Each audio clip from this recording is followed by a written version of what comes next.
Hello again, everybody.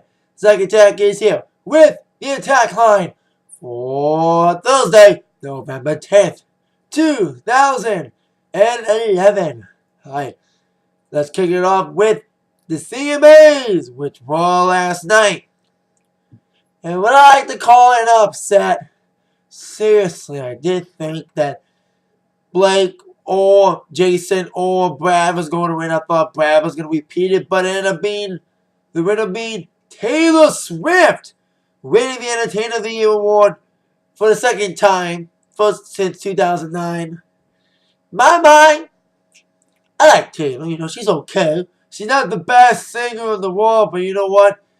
She has done a lot for country, making it a mainstream thing despite being criticized as a pop artist that a country star these days.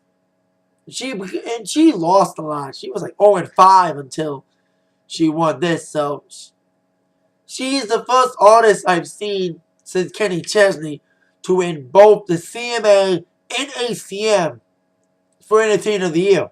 Because Taylor won ACM this year for Entertainer and now CMA for Entertainer. So congrats to Taylor.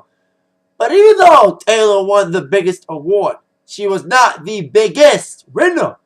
The band Perry winning 3 awards, including Single and Song of the Year for If I Die Young and Best New Artist. And did anyone notice that during the Best New Artist, like they had a camera on the people? They accidentally set the camera to Stu Magnolia instead of Thompson Scram. Hope they clear that up. Other big winners including Blake and Miranda, the couple, winning female and male together for the second year in a row. Lady A winning for the third year in a row. Fifth year for Sugarland, of course, duo for Sugarland, group for Lady A. And another big winner was Jason Aldean. He won 2, including Best Vocal Event of the Year with Kelly for Don't You Understand, and, yes, kind of an upset as well, Album of the Year for My Kind of Party. I thought Brad or Taylor was going to win it, but happy for Brad. Happy for Jason. 2 awards for him. A hell of a year this year. Congrats to Jason. And Kenny Chesney also won for You and Tequila being the music video of the year. And I think that is it. That's all the awards. When it comes to performances last night, my favorites, probably Jason Aldean, Blake Shelton opening it up with Footloose, and also Brad and Carey doing Remind Me was cool. Some okay performances last night, but they made some dumb song choices. Faith was okay, but she should have picked a better song. Zach Brown and Taylor picked dumb songs. Zach Brown band Georgia in My Mind with Greg Allman. Why? Taylor Swift, why didn't you do Sparks Fly? She did a song that wasn't even a single at all. Same for Sugarland. And I like Lionel Richie too, his duets. But it was Hank Williams Jr. who stole the show, coming in as a major surprise, parodying the scandal about him being taken off ESPN's Monday Night Football. Get the irony. ESPN, owned by Disney. ABC, owned by Disney. So it's kind of a weird irony there. They have Hank show up, and I thought it was funny. Speaking of ABC award shows, let's get on down with some Oscar news. As I reported yesterday, Eddie Murphy and Brad Ratner both left in succession in the last 48 hours. With Brad Ratner being left as producer due to homophobic statements and the Oscars not being able to handle it. And in defense, Eddie Murphy left as well as the host. Well, both slots have been filled in the span of 24 hours. Immediately after yesterday's Atakline was finally uploaded, Brian Glazer, who is of course a producer for many films of Ron Howard's, was assigned as producer. And just today, the man who many people say could save the Oscars, Billy Crystal, has been signed, reportedly, to host the Oscars. Billy Crystal tweeted, "I'm doing the Oscars so the young woman in the pharmacy will stop asking my name when I pick up my subscription. Although it's a joke, the Oscars have confirmed that Billy Crystal is your new host." So that's cool. And of course, there was a Facebook campaign on making the Muppets host. But since Muppets are owned by Disney, Muppets may end up showing up.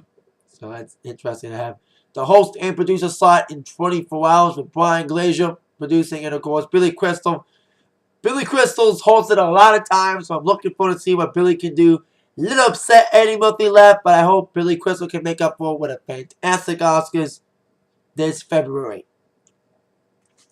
Now, on with another music news, football news. Here in Detroit, I live in Michigan.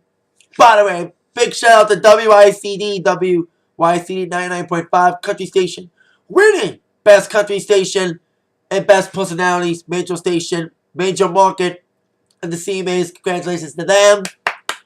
But here in Detroit, we know one thing. When Thanksgiving comes around, we know what that means. The Lions are going to lose. Well, this year they get the Packers, so we'll see what the Lions can do.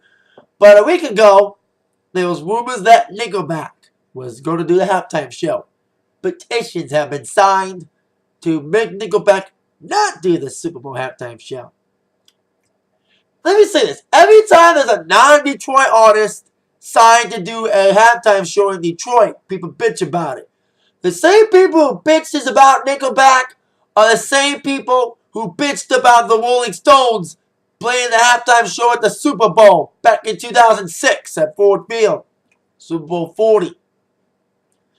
Well, after the petitions and everything, Nickelback today is official. NFL have not addressed the rumors, but it's now official. Nickelback will now be doing the halftime show during the Thanksgiving game as the Lions take on the Packers. Nickelback did not address the controversy, but they did say that they're very happy to be involved and that they're happy and they love Detroit. I went to see Nickelback 2 years ago, and they were fantastic. Sure, they fall into the "don't my songs all sound the same" syndrome, but I like them. Good rock band. You want to see a good badass rock show? See them. And they say they love Detroit. So to see what happened here with the people petitioning kind of stunned me, but not too surprised because there's people who hate him. I call him the rock version of John Cena. There's people who love him or hate him with a passion, just like John Cena. Anyway, there you go with that. Nickelback now official NFL Detroit halftime show. No one who's doing the Cowboys game, but it doesn't matter because Cowboys suck. So I have fun though. Alright. With that in mind, continue the sports theme with wrestling news, starting with WWE news.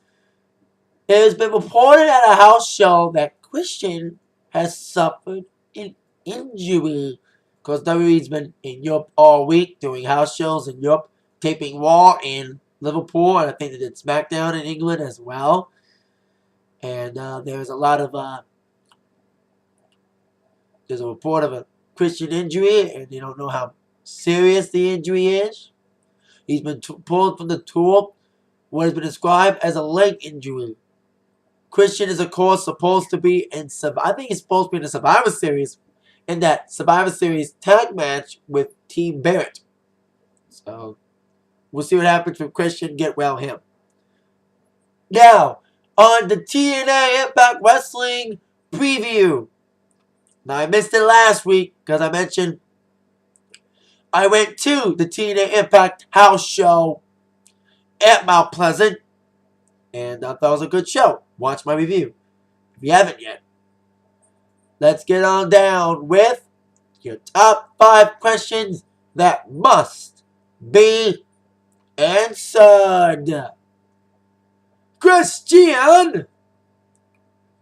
Number 5. What will go down tonight for the Knockouts Championships? Well, last week we crowned new Knockouts Tag Champions in Madison Rayne and Gail Kim. They're defending against the Knockouts Champ, Velvet Sky, and former Knockouts Champ, Mickie James. We'll see how that fails out. I say Karen will get involved. Question number 4. How will Whitey from the Jersey Shore do as he teams up with the TV champ Eric Young against Robbie E and Robbie T. Terry? God, I can't believe the Shore people are getting into wrestling. Can't help myself, the horse.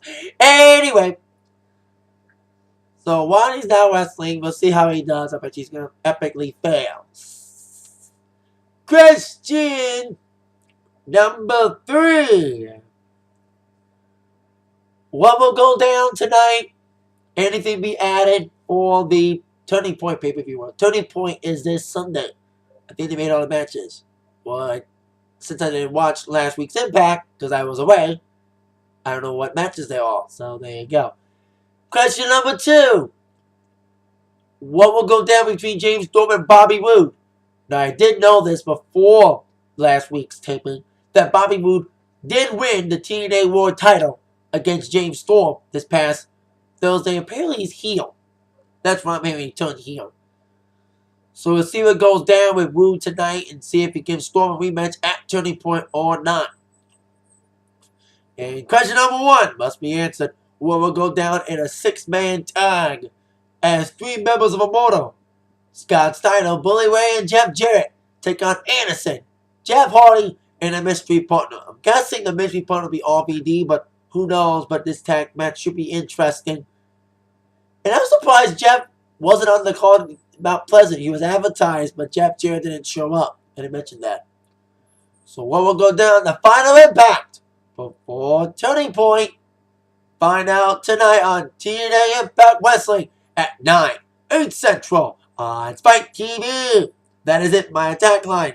See you later for my TNA review. Then bye. You've been attacked by the news from Zach. Thank you very much. See you later. Yeah.